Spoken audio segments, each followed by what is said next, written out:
One of life's greatest questions is what happens to us after we die? Is death the end or a new beginning?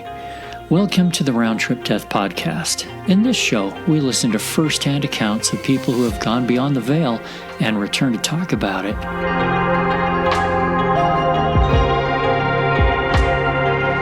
This morning, we have on the line with us June Ahern from beautiful Pacifica, California. Good morning, June. Good morning. How is it out there near the ocean? Well, it's very fogged in, and not dripping fog, which we get a lot of, but it's very fogged in and gray. I don't mind. I like it. The humidity from that is wonderful. Anyway, before we talk about your near-death experience, would you just tell us a little bit about yourself? Yes. Well, let's see. To begin with, I'm a curious person. I like to educate myself from different sources, but I like to take action and experience whenever I can for myself. So I would say, if you want to know about me, I'm a curious person. I'm interested in people. I love animals. I've had animals, dogs, cats, fish, a horse. My life dream came true. She's passed on.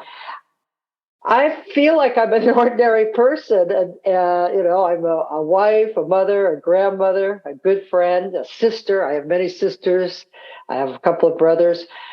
I like people, and I like to know what are people thinking and what have they experienced.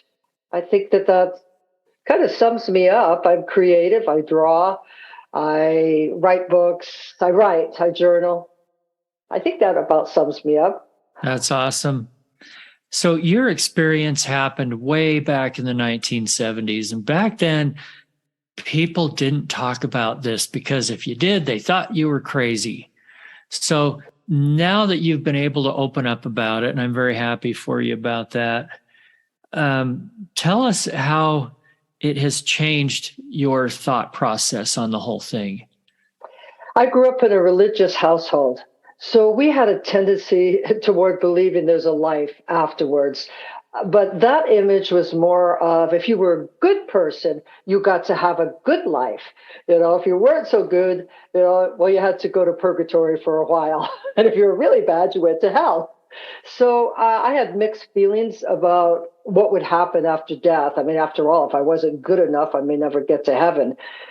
Then I had a near-death automobile accident. I went through the windshield and I came back in. And when I came back in, I brought the windshield back into my face. So most of my face the skin of my face was torn off. And I remember sitting talking to the police officer that came in the car, and I don't remember getting into the ambulance.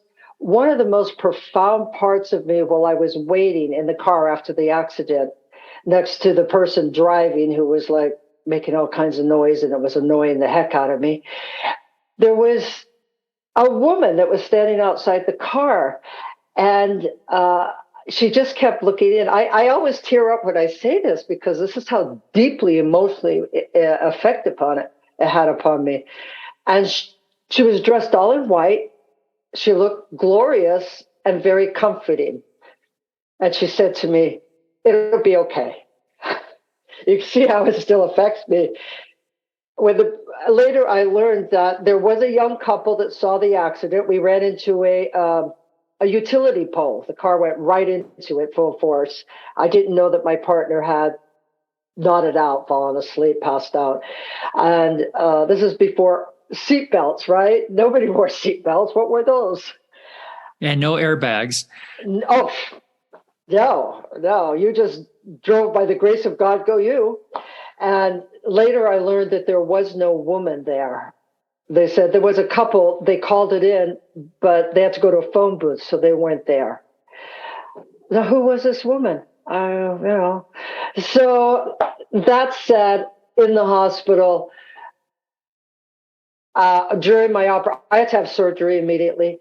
And in between that, I saw myself in front of a garden, very nice green, lush garden, and there was an ornate white fence in front of me, beautiful fence, only like about chest high, not real high. On the other side, there were all these wonderful people. It reminded me of Ricky Nelson's song, It's a Garden Party. People were having fun. They were talking quietly. They were laughing. And these were some relatives that I only recognized from photographs, because when we left, we emigrated from Scotland to the United States. I was a girl. I was only 6. And then my maternal grandparents came up to the fence, not very close, and I wanted to go in. I wanted to join the party. I was like, oh boy, the beautiful bliss. Of all my years of meditating, I have never achieved that place of bliss. I've achieved serenity and peacefulness, but not that bliss. And everything was in a beautiful light. And they said, hello, June. Not now. Go back. Bye. And they're waving at me. And I'm so disappointed that I can't go into this beautiful garden party. And then I recall being in the hospital bed, shaking, and I could hear the nurses running around. She's in shock, gets over blankets. I didn't know how to tell anybody for years about this experience. I had no words. And, as you said, if you said it, people would definitely label you as crazy, like, oh, she knocked her head. She lost some of her screws. Yeah, that's unfortunately the case that we hear from people back then. Well, that was a lot, and you went through it kind of fast. Do you mind if we dig just a little bit deeper here? Was there a time where you felt like you left your body? Some people see a tunnel or a light. Go kind of from start to finish here, if there's more detail. I did not I did not experience leaving my body. I know I did die in the ambulance because they told me, but I did not see a light at the end of the tunnel. My life didn't flash in front of me. No, I don't recall that, hovering above and watching. I was just there. I was in that moment and in that place. That's where I was. Yeah. Tell us more about the garden. Do you remember what it looked like? Oh, the garden was beautiful. It was lush green, just that emerald green, I guess you would say. And there were picnic blankets spread around. People were laughing with each other and talking. And I don't recall exactly, but I have a thought that there were picnic things like beverages and such like that I can't really say if that was true or not. I just know that it appeared to me to be like a picnic in a beautiful setting. I did not see flowers. I only saw the greenness, the beautiful greenness, and the light that was around it, a beautiful, soft, glowing light, somewhat like the light I saw around the woman that was standing outside of the car when I had the accident. That sort of soft, brilliant white is what I would like to say. Did you feel like the fence was to keep you on your side and not go in there? I did not feel that at the time. I just felt like I arrived someplace that something was happening beyond my participation. And that's why I wanted to go in. I wanted to participate with these happy people. I wanted to cross over, I guess. Now that you're asking me that was a very good question. I felt like I could go through the fence. I felt like if I really wanted to, I really wanted to go through the fence. Unfortunately, I was told, no, not now, not now. Like, maybe you can come later, but you can't come now. And that's what they said. Oh, June, not now, not now. Go back. So amazingly how my life began to change slowly after that. I mean, there was a lot of healing that went on physically, emotionally for me from that accident. It took quite a few years. Just the beautiful light, the sharpness of colors, the sharpness of sentiments, the emotional sense of, as I said, the greatest sense of joy and peace to be there. Boy, it was not like, oh, when you die, you either go to heaven, go to purgatory, or go to hell. Not that feeling of, ooh, which will it be? I actually went to a beautiful place. So hopefully that's what waits for me after I leave this body. I hope so too. Some people tell me that they had an option and they could make a choice of whether to come back or not. And some people, like you, were just told that you need to go back. What do you make of that? Have you thought about that? And why is that different for some people than others? I have thought of that, and I have read so many different people's NDE experiences, and gone to talks, and really listening with an open mind. Remember, I said I'm a curious person. I want to find out and educate myself and hear what others have to say. I didn't feel I had a choice. I felt like I was being directed, like, well, not now, in a soft way, not in a, oh, you can't come in here. It's not like St. Peter at the pearly gates looking down the book saying, oh no, not you. Cross it off. I felt as though it was a peaceful rejection, if you will. It was a loving rejection because my grandparents were so loving. They really were loving people. That's how I felt. I felt it wasn't done out of a rejection. It was done out of love. Not now, go back.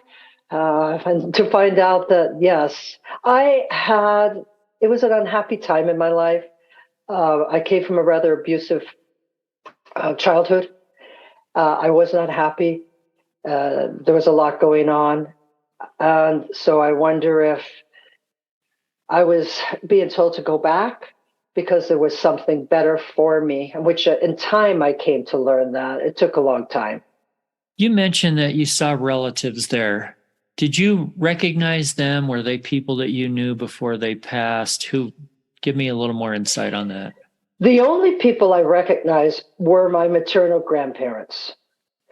I did not recognize anyone else. They were somewhat behind the gate. There was as a distance, like I was actually looking at people having a good time. They were not close to the fence. The only way I recognized that there were some of my relatives was through old photographs of my mother. So really everything was from my mother's side. And there were other people, but more like you look at a crowd where you only recognize, say, a few. You say, oh, there's so-and-so, there's so-and-so. As I said, the only ones that I actually connected with from knowing were my grandparents. And did you know them before they passed on or just from photos?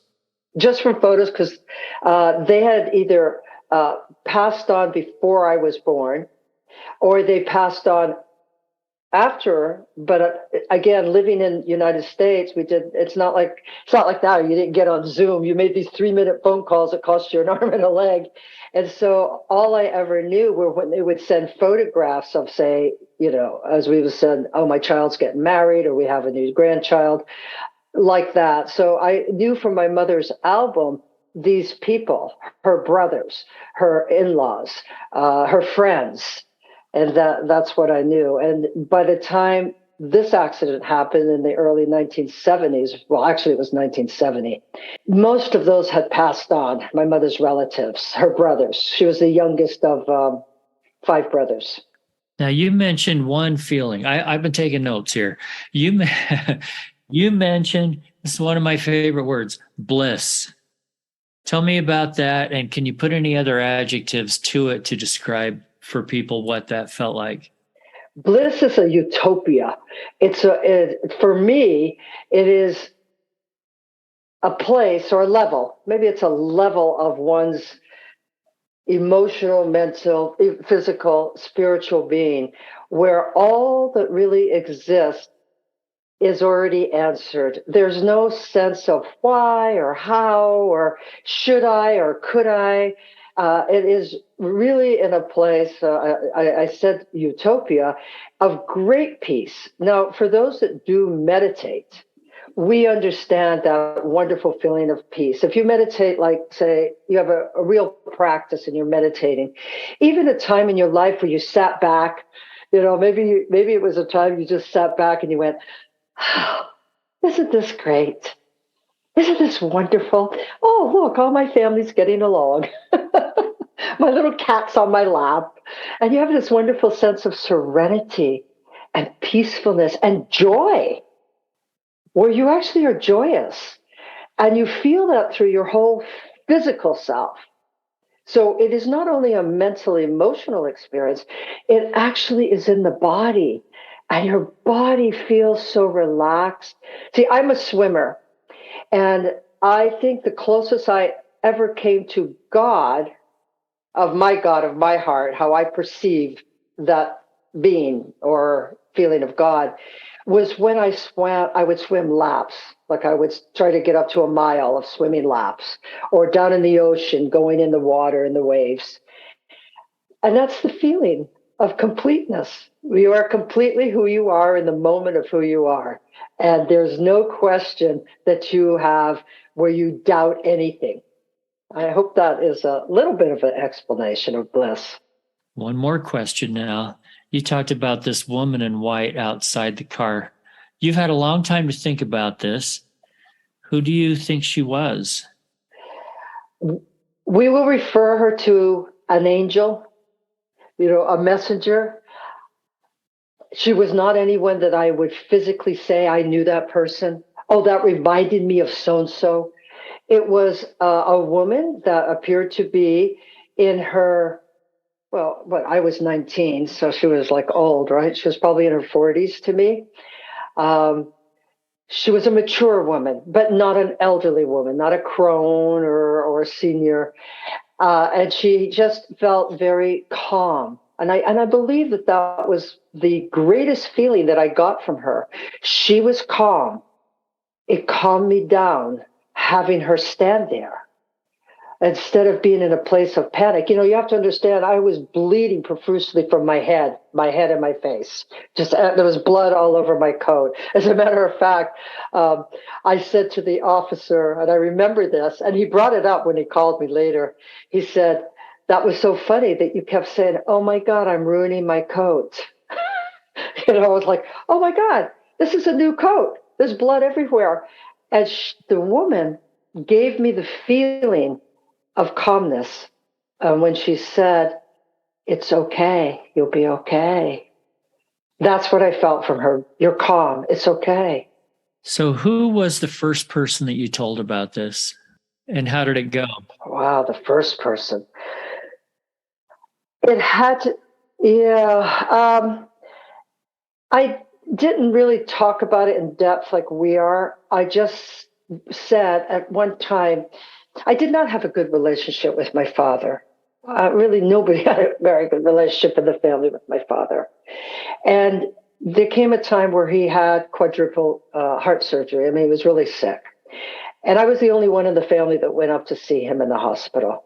And we started talking. And I told him that in a very short way, Daddy, I think that I might have died. And I think I might have went to the other side or someplace. I said heaven because we didn't call it the other side then. I said I might have went to heaven. I didn't go into detail, but he became interested when he came out of the hospital. It was later in 1970s, and about 1978, 1979, Dr. Moody came out with a book, Life After Life. This was the first coming out book, and he was a well-respected, doctor as such. And this book really put him out in not a great light within his profession. But my father gave me that book. Now, remember, I'm not close to this man. I'm afraid of him, actually. But I revealed something to him, and he supported it. He supported it this way by giving me this book to read.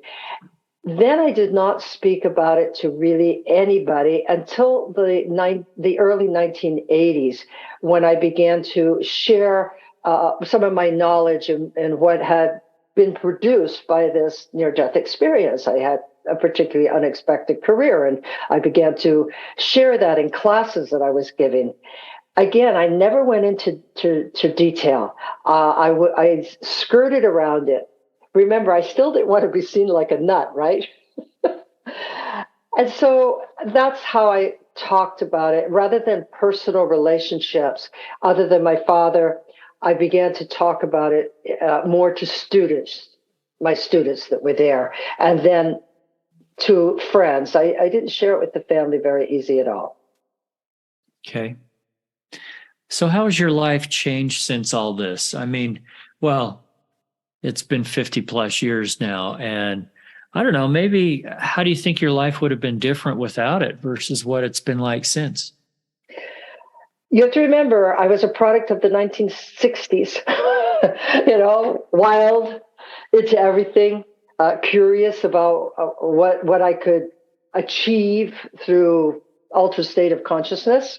Growing up in San Francisco, I was on a wild track and pretty crazy. And that went on for, even after my near death experience, that went on for quite a while.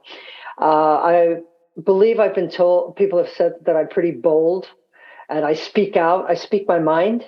I've learned not to speak it so much anymore in my old age. And I did not want to go downtown. When we got out of high school, my father has said, the women don't go to college, just get a job till you get a husband.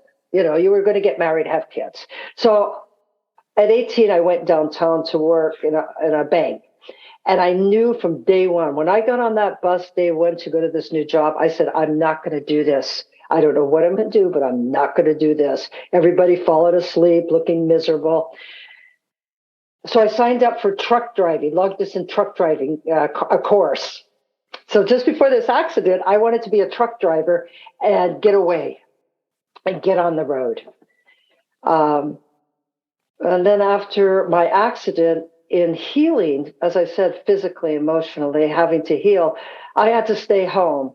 It was very devastating for a young 19, 20-year-old woman to wake up and have really noticeable scars all over her face and the reaction from people. So I would say that I began to more or less hide out.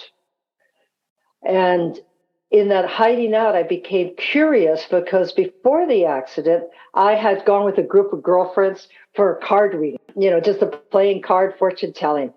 And the woman had predicted this. And she predicted it rather with a good description. There'll be two men. It'll be a difficult time. You'll have an accident. And this is, say, about less than 6 months before the accident, about 6 months maybe. And so I bought a book and I became curious. So not my personality is I am an extrovert. I enjoy being around most people, not big crowds, but people. And as I withdrew, I began to educate myself out of my curiosity to study how could this woman have done that and known that. How it changed my life. It opened a door where I became curious in the metaphysics and the occult. I wanted to know more about paranormal. I wanted to know why would I see people that are already dead. So that was where my curiosity led me to study through classes, through going to things like the Unity Church, where they would have unusual people talking about unusual things. That's how my life began to change in a slow, hidden way. If you remember, I said I was brought up rather religious. We did not talk about this kind of information, though my mother used to read tea leaves for us, but we were told not to talk to the nuns at school about it. We weren't supposed to talk about it outside the family. She said she only did it for fun.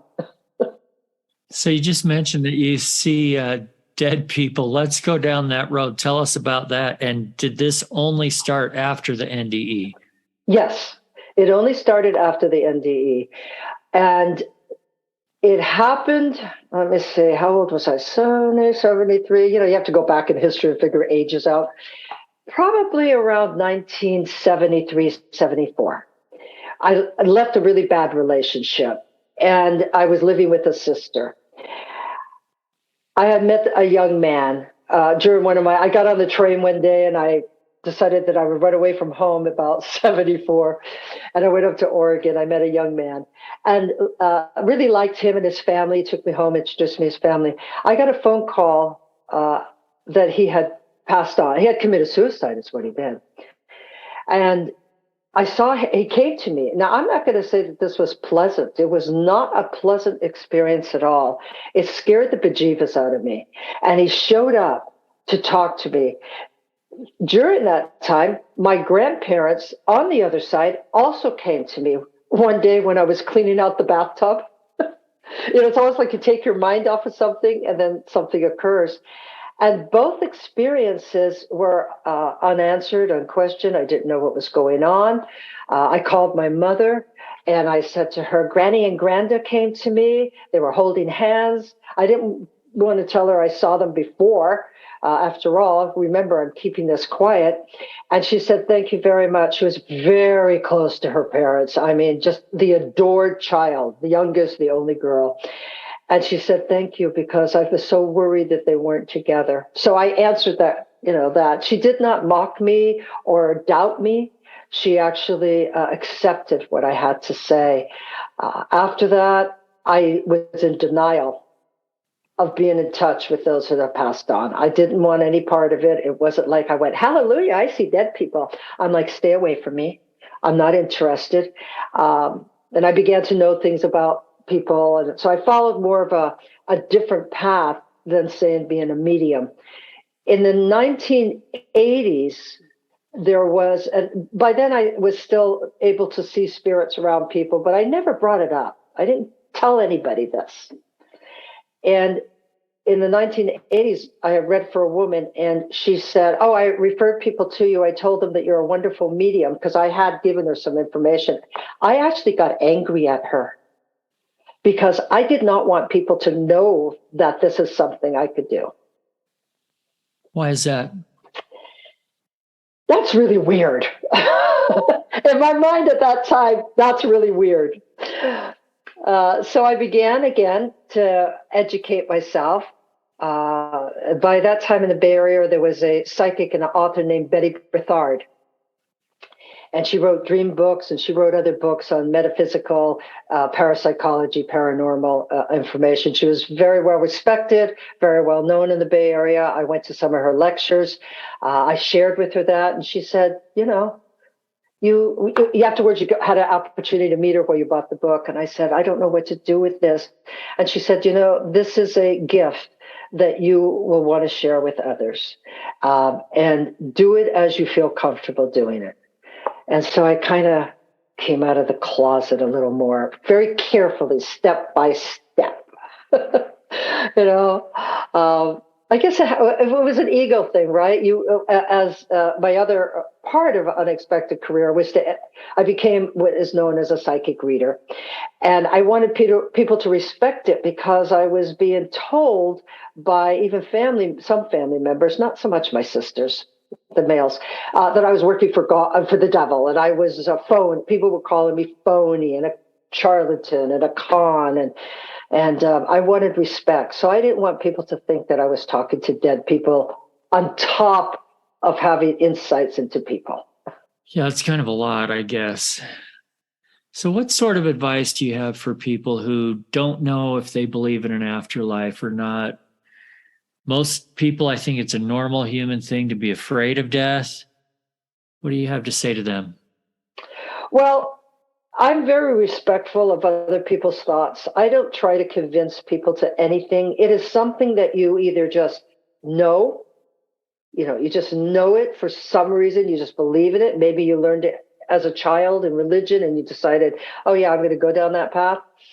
Or if you're not in a religion and you're out in nature, you understand that nothing really comes to an end. No sooner have the leaves dropped, you give it a few months and the blossoms begin again. That life is a cycle.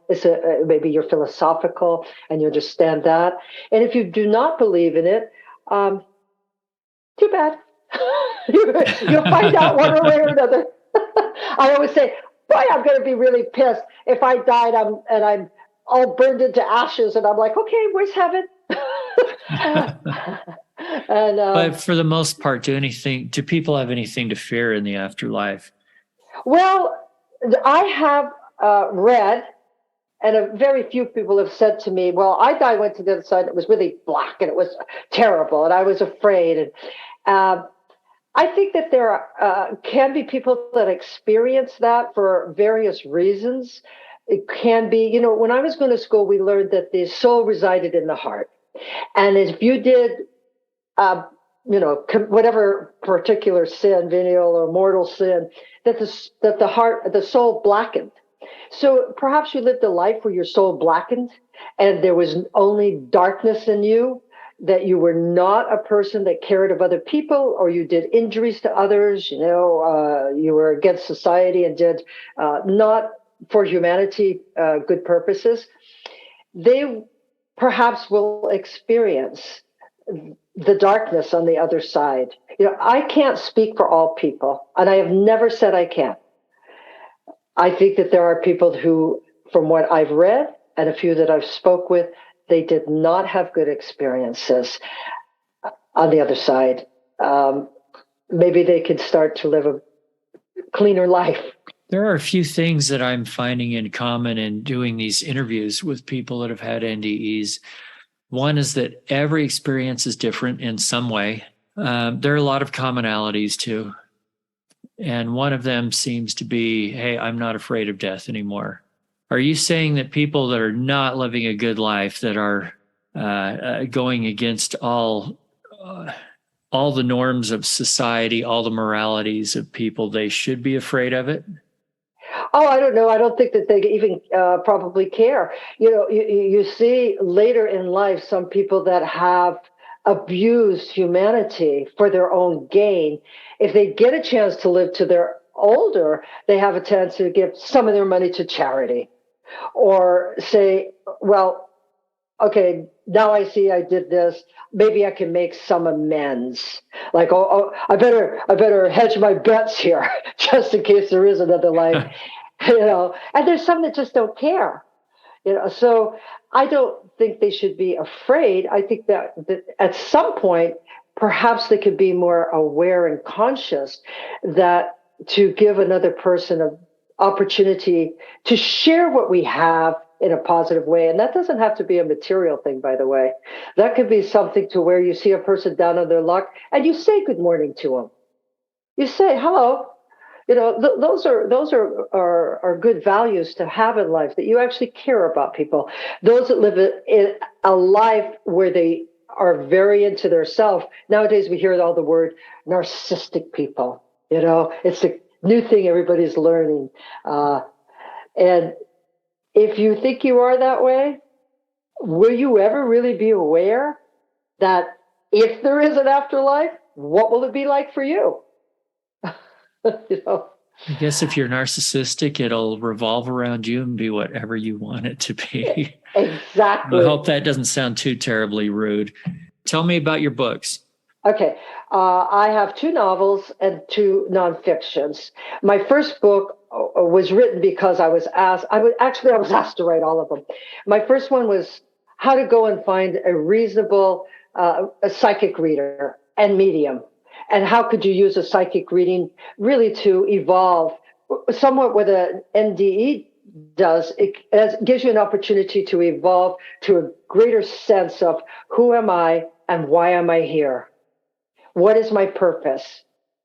That's what majority of people that I have experienced either through lectures or reading have a greater purpose in their life once they return to planet Earth. So the book does go into how do you ask questions to get the most out of a reading and like that. And it was just put together in my garage, with friends helping me. It was just a nice little book, but it set me on a course. The next 2 books were novels. I thoroughly enjoyed writing. And then my last book is based upon my experience as a medium and working with the police on murder cases. I answer a lot of questions. My first chapter is actually questions from the curious living. A reviewer of my book said, I don't know what I'm doing because you never put questions at the beginning of the book. You put them at the end. And I thought, well, I want to answer people's questions. I don't want to make it all about me. What do you want? Are you as curious as I am? And then I let people know how to experience communication with spirits, either through a medium, through a seance, through a group, like, some psychics that do groups, I think it's called gallery reading, or solo, which I really encourage and promote the most. You can do it yourself. You really can. And here's ways you can do it. The thing that happens here, if I may, go on a little bit, The thing that happens here is that we are so engulfed with grief.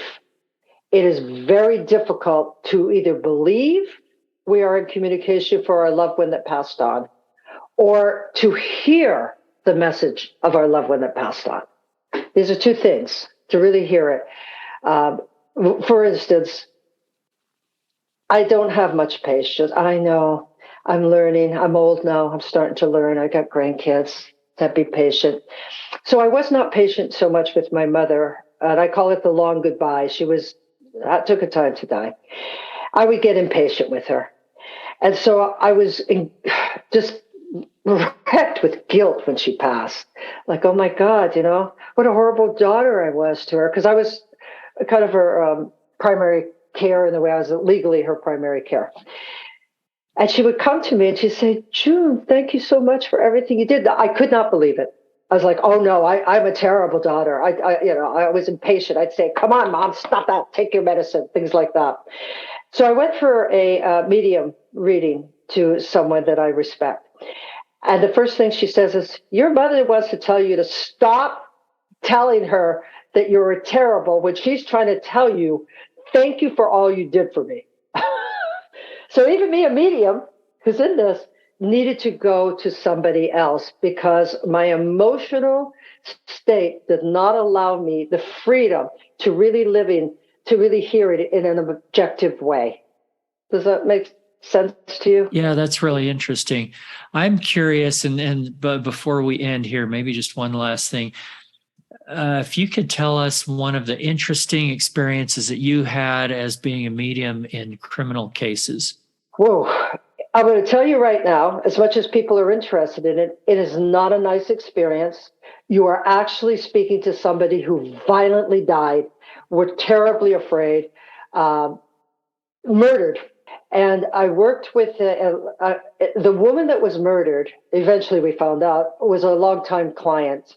Excuse me. She had only come to me a few times for readings. It was her sister-in-law that was a longtime client. Well, the woman didn't come home from work, and she had 2 young children. She worked at a hospital. She always came home. And I answered my phone. I don't know why. In those days, you didn't much answer your phone after 9 o'clock. And I answered it. Yeah, that was late. Yeah. Don't call anybody after 9 o'clock. Certainly not 10 o'clock. And it was after 9 o'clock, and I picked up the phone. It was my client. She said, I need to talk to you, blah, blah, blah. So I said, well, come over to the house. Now, I had a young son. It was late. It was after 10. And I actually drew a picture. Because remember I told you I draw. I'm a fun artist. I draw for myself. I drew a picture of the man that she was with. Well, it turns out that was eventually I worked with the DA, and I worked with the homicide detective later. That's really not pleasant either. The DA was fine. The homicide detective was hard. And it turned out that the picture I drew actually was totally a picture of the murderer. Even I thought that was pretty good. I was like, oh, wow.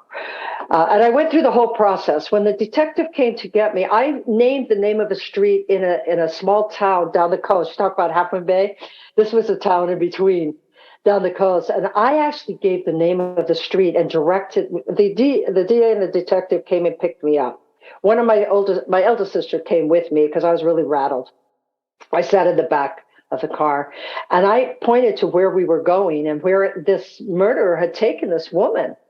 And there was proof of this. It came out later. There was a lot of proof that everywhere we went and what I said was absolutely right on. And that's because the woman that was murdered was showing up and telling me this. And it was uncomfortable. I mean, couldn't she come in the daytime? Oh, no, she had to come when I fell asleep and wake me up. So I was getting like, please, would you stop waking me up? I got to get up in the morning. I got a kid here. Even my son, who was only like 3.5, 4, he got information, and I actually recorded him, and I didn't keep the tape. We had tapes in those days. Remember cassette tapes? And he gave me information. I have to tell you something. I know your audience will probably think I'm terrible. I took credit for some of the information because I didn't want them talking to my little son. And it turns out that it was actually really good proof. They actually got witnesses from what my son told me. And it was very sad. Eventually, he went to trial. They did put him away. In the last few years, he did get out. He finally was paroled. And it was a terrible death for her. She was beaten to death and kicked. It was a terrible death. And I actually, when we went to the one spot where I knew he took her and nobody was around, it was by the ocean, by the way. And I got out of the car and I fell to my knees. Now, this is the time I had a skirt on and nylons. I remember women still wear nylons. I don't know if they do anymore. And I fell down on the ground, on the gravel, and was crawling away. I became her. And he was kicking her in her butt, kicking her along. Oh, it was just terrible. I did not know, because they didn't tell everybody anything. You know, the police have to keep stuff. She had bruises of boots, bruises all over her butt and her back, big size bruises. I didn't know that. Nobody knew it. They kept that to themselves. Yeah, that'd be so difficult to do that kind of work. Oh, I was hysterical. My sister had to help me up. The detective and the DA, she said, were standing there with their mouth open. They were just like, and she helped me up. And then on the way back, I was living in San Francisco. You know, that's where I grew up. And I was living in San Francisco. And I gave them another piece of information that they never gave out. The detective was so stunned, he had to pull off the road and park the car. And he said, "How do you know that?" I said, "Well, why are you here? Why are you asking me?" Because remember, he's a detective. He's like, "Can I really believe this nut?" And the DA was really happy because it helped build his case.